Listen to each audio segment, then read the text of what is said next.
Hello दोस्तों, कैसे हैं आप सब। मेरा नाम शेख है। मैं 35 साल की हूँ और सच कहूँ तो मेरे में अभी वह बात है जो लड़कों को बहुत ज्यादा आकर्षक करती है। मेरी कमर पतली है लेकिन कुल्ले थोड़े भरे भरे से हैं जो चलते वक्त अस्त हल्का हल्का हिलते हैं। और मेरी आंखें बड़ी बड़ी हैं जो कभी कभी लोगों को अपनी ओर खींचती हैं। मैं विधवा हूँ। मेरा पति 2 साल पहले एक हादसे में चला गया और अब मैं अपने ससुर जी के साथ रहती हूँ। वह मेरे लिए सब कुछ है, पिता जैसे, दोस्त जैसे, और कभी कभी थोड़ा ज्यादा करीब भी लगते हैं। आज मैं आपको अपनी एक कहानी सुनाने जा रही हूँ जो बस में सफर के दौरान हुई। यह बात उस दिन की है जब मैं और मेरे ससुर जी, जिनका नाम हरिशंकर है, एक बस में सफर कर रहे थे। हमें गांव से शहर जाना था। एक रिश्तेदार की शादी के लिए बस पुरानी वाली थी, वह सरकारी वाली, जिसमें सीटें टूटी फूटी होती हैं और लोग एक दूसरे से सटकर बैठते हैं। सफर लंबा था, कम से कम 10 से 12 घंटे का, क्योंकि रास्ता पहाड़ी था और बस धीरे धीरे चलती थी। मैंने साड़ी पहनी थी लाल रंग की, जो मेरे बदन पर अच्छी लगती है। ससुर जी ने कुर्ता पायजामा पहना था। वह हमेशा ऐसे ही रहते हैं, सिंपल लेकिन मजबूत दिखते हैं। उनकी उम्र 55 के आसपास होगी, लेकिन शरीर अभी भी कसा हुआ है, जैसे गांव के काम से बना रहता है। बस स्टैंड पर हम पहुंचे और बस में चढ़े। सीटें भरी हुई थीं, लेकिन हमें 2 सीटें मिल गई, साइड वाली, जहां 2 लोग साथ बैठ सकते हैं। मैं खिड़की वाली सीट पर बैठी और ससुर जी मेरे बगल में। बस शुरू हुई और धीरे धीरे रफ्तार पकड़ी। बाहर पहाड़ दिख रहे थे, हरे भरे, और हवा ठंडी ठंडी आ रही थी। मैंने ससुर जी से कहा, ससुर जी, यह सफर लंबा है, थकान ना हो जाए। वो मुस्कुराए और बोले, बेटी तू चिंता मत कर, मैं तेरे साथ हूं। अगर थकान लगे तो मेरे कंधे पर सर रख लेना। उनकी यह बात सुनकर मुझे थोड़ा अजीब लगा, लेकिन अच्छा भी। बस चलती रही और हम बातें करने लगे। ससुर जी ने पूछा, शिख, तू कैसी है आजकल? घर में अकेलापन तो नहीं लगता? मैंने कहा, नहीं ससुर जी, आप है ना।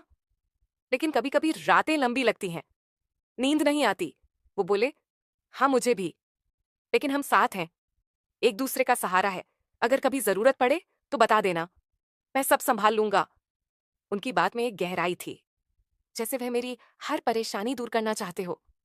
मैंने मुस्कुराकर कहा, हाँ ससुर जी, आपका सहारा ही तो है मेरे लिए। बस में थोड़ी हलचल हुई क्योंकि रोड खराब था।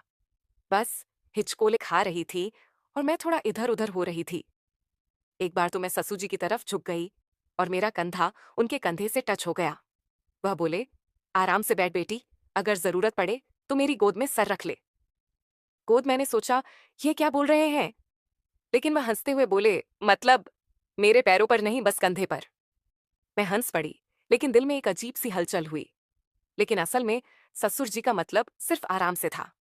समय बीतता रहा और बस में गर्मी हो गई। मैंने अपनी साड़ी का पल्लू थोड़ा सरका लिया क्योंकि पसीना आ रहा था। ससुर जी ने देखा और बोले, गर्मी लग रही है ना, मैं पंखा चला दूं? बस में पंखा कहाँ? लेकिन वह अपनी कमीज से हवा करने लगे। उनकी हवा मेरे चेहरे पर लग रही थी और थोड़ी मेरे गले पर भी। मैंने कहा, ससुर जी, आपकी हवा बड़ी अच्छी लग रही है। वह बोले, हाँ मैं जानता हूं कैसे हवा देनी है जो आराम दे। बस आगे बढ़ती रही और हम खाने की बात करने लगे। मैंने घर से पराठे लाए थे और ससुर जी ने कहा, बेटी तुम मुझे खिलाओगी ना, मेरे हाथ थक गए हैं सफर से। मैंने हंसकर एक पराठा उनके मुंह में डाला और वह चबाते हुए बोले, वाह, तेरे हाथों का स्वाद अलग ही है। फिर बस में अब अंधेरा होने लगा क्योंकि शाम हो रही थी। लाइट्स जल गई, लेकिन दिन सी ससुर जी ने कहा, शिक, अगर नींद आए तो सो जा, मैं जागता रहूंगा। मैंने कहा, नहीं ससुर जी, मुझे नींद नहीं आ रही। आप अपने बारे में कुछ बताओ, आपकी जिंदगी में क्या क्या हुआ। वो बताने लगे अपनी जवानी की कहानियां, कैसे वो गांव में काम करते थे, कैसे मेरे पति को बड़ा किया। लेकिन बीच बीच में वह कहते, बेटी तू मेरी तरह मजबूत बन, शरीर को कसा रख। शरीर, मैंने पूछा, कैसे ससुर जी? वो बोले, रोज व्यायाम कर जैसे मैं करता हूं, सुबह उठकर दौड़ना और शाम को थोड़ा वजन उठाना। लेकिन उनकी बात सुनकर लगता था जैसे वह मेरे शरीर की बात कर रहे हो, लेकिन असल में वह सिर्फ हेल्थ की बात कर रहे थे। फिर बस रुक गई एक ढाबे पर, लेकिन हम नहीं उतरे क्योंकि सीट छूट जाती बस में ही बैठे रहे। वहां से कुछ लोग चढ़े और बस और भरी हो गई।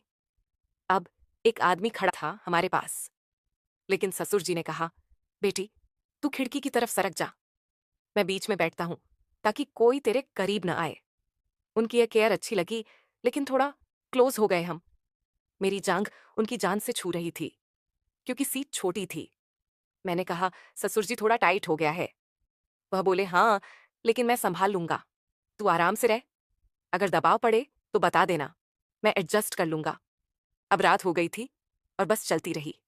मैं थोड़ी थक गई थी तो ससुर जी के कंधे पर सर रख लिया। वो बोले, आराम से रख बेटी, मैं हिलूंगा नहीं। उनकी सांसें मेरे बालों में लग रही थीं और दिल में एक अजीब सी फीलिंग आ रही थी, क्या होगा अगर। लेकिन नहीं ससुर जी, ऐसे नहीं है। वह बोले, शेख तू जानती है तेरे सासुर होने के नाते मैं तेरी हर जरूरत पूरी करूंगा, चाहे वह कोई भी हो।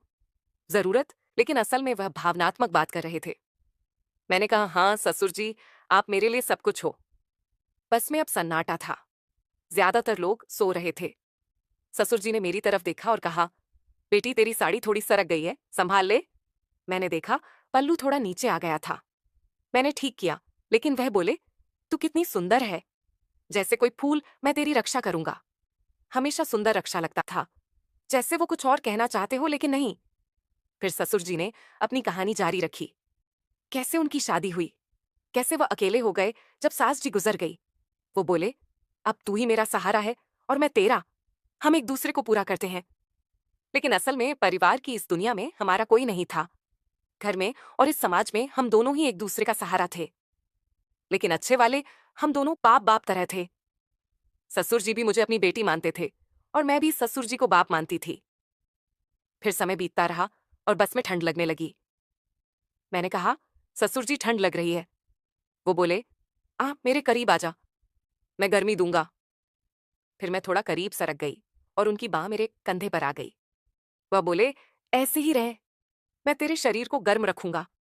लेकिन असल में वो सिर्फ केयर कर रहे थे, जैसे पिता। हम बातें करते रहे गांव की रिश्तेदारों की। ससुर जी ने कहा, शेख तू कभी सोचती है दोबारा शादी के बारे में? मैंने कहा, नहीं ससुर जी, आप है ना, दोबारा शादी नहीं करूंगी क्योंकि मुझे किसी पर विश्वास नहीं है, आप ही मेरे सब कुछ हो। वह बोले, हाँ लेकिन अगर कोई अच्छा मिले तो मैं खुद करवा दूंगा, लेकिन फिलहाल मैं तेरी हर खुशी का ध्यान रखूंगा। फिर रात गहराती गई और बस एक टर्न पर झटका खा गई। मैं ससुर जी की गोद में गिरने वाली थी, लेकिन उन्होंने पकड़ लिया। उनकी बाहें मेरे कमर पर थीं। वह बोले, संभल बेटी। मैंने पकड़ लिया लिया और फिर वह तुरंत हट गए और बोले, सॉरी अगर गलत लगा। मैंने कहा, नहीं पापा जी, आपका ऐसे संभालना बहुत अच्छा लगा। लेकिन हम फिर बातों में लग गए। ससुर जी ने अपनी जवानी की एक कहानी सुनाई, कैसे वह एक लड़की से मिले थे लेकिन शादी नहीं हुई। वो बोले, जिंदगी में कुछ जरूरतें होती हैं जो पूरी नहीं होती, लेकिन अब तू है तो सब ठीक है। फिर मैंने कहा, पापा जी नींद बहुत आ रही है, मैं सो जाऊं क्या? पापा जी ने कहा, हाँ बेटी, तू बेफिक्र होकर सो जाओ, मैं हूं, सब देख लूंगा। फिर मैं सो गई और पापा जी जागते रहे। पापा जी की इतनी केयर मुझे बहुत अच्छी लगी। फिर सुबह होने लगी, बस अभी चल रही थी। मैंने ससुर जी से कहा, ससुर जी रात अच्छी कटी। वो बोले, हाँ तेरे साथ समय जल्दी बीतता है, तू मेरे लिए स्पेशल है। फिर हम नाश्ता करने लगे बस में ही। ससुर जी ने कहा, बेटी तू मुझे फिर से खिलाती है। मैंने खिलाया और वह बोले, तेरे हाथों में जादू है जो छूते ही अच्छा लगता है। अब बस शहर के करीब पहुंच रही थी। ससुर जी ने कहा, शिक, यह सफर यादगार रहा, लेकिन एक बात बताऊं? मैंने कहा, हाँ ससुर जी। वह बोले, मैंने हमेशा सोचा है कि तू मेरी बहू नहीं बल्कि मेरी बेटी जैसी है, लेकिन कभी कभी लगता है जैसे हमारा रिश्ता और गहरा है। लेकिन फिर वह बोले, दरअसल मैं तेरे लिए एक रिश्ता देख रहा हूं, एक अच्छा लड़का जो तेरी देखभाल करेगा। मैं नहीं चाहता कि तू अकेली रहे। मैंने कहा, नहीं पापा जी, आप हो, मुझे किसी की जरूरत नहीं है, आप मेरी सब जरूरतें पूरी कर देना, मुझे किसी की जरूरत नहीं है। इतना कहकर मैंने पापा जी को गले लगा लिया। फिर वह बोले, ठीक है, पहले हमें शादी पर जाने दो, फिर देखते हैं। फिर शहर पहुंचते पहुंचते बस रुक गई और हम उतरकर ऑटो लिया। रिश्तेदार की शादी का घर पास ही था, लेकिन सफर की थकान अभी भी बदन में थी। ससुर जी ने मेरा सामान उठाया और बोले, बेटी तू आराम से चल, मैं सब संभालता हूँ। शाम को शादी है, तैयार हो जाना। मैंने हामी भरी, लेकिन मन में वह बस की रात की यादें घूम रही थीं। फिर शादी के घर पहुंचकर हमें एक कमरा मिला, छोटा सा, लेकिन 2 बेड थे। मैंने साड़ी बदलकर नहाने का सोचा, लेकिन ससुर जी बोले, शिख, पहले तू नहा ले, मैं बाहर घूम आता हूँ। लेकिन अगर पानी गर्म ना हो तो बता देना, मैं अब गीजर चेक कर लूंगा। उनकी यह केयर हमेशा की तरह थी, लेकिन आज कुछ अलग लग रही थी। नहाते वक्त मैंने सोचा, क्या ससुर जी सच में सिर्फ पिता जैसे हैं या दिल में कुछ और है? ना मैं ज्यादा सोच रही हूं। शाम को शादी में हम गए। डांस हो रहा था, संगीत बज रहा था। ससुर जी ने मुझे देखा और बोले, बेटी तू कितनी चमक रही है आज, चल थोड़ा डांस करें। मैं हंस पड़ी और उनके साथ थोड़ा नाची, लेकिन भीड़ में हमारा हाथ छू गया। वह बोले, आराम से, मैं पकड़ लूंगा तुझे। रात देर तक चली शादी, और वापस कमरे में आकर मैं थप कर बेड पर गिर गई। ससुर जी ने कहा, शेख, अगर ठंड लगे तो मेरे बेड पर आ जाना। मैंने मुस्कुराकर कहा, ससुर जी आप सो जाओ, कल वापसी का सफर है। लेकिन सोते वक्त उनकी आंखों में एक अजीब सी चमक थी, जैसे कुछ अनकहा हो। फिर हम सब सो गए। लेकिन जब रात के 2 बजे तो ससुर जी उठकर, तो दोस्तों यह कहानी आगे जारी रहेगी। अगले भाग में क्या क्या होगा, यह सब आपको अगले भाग में पता चलेगा। तो बने रहिएगा हमारे चैनल।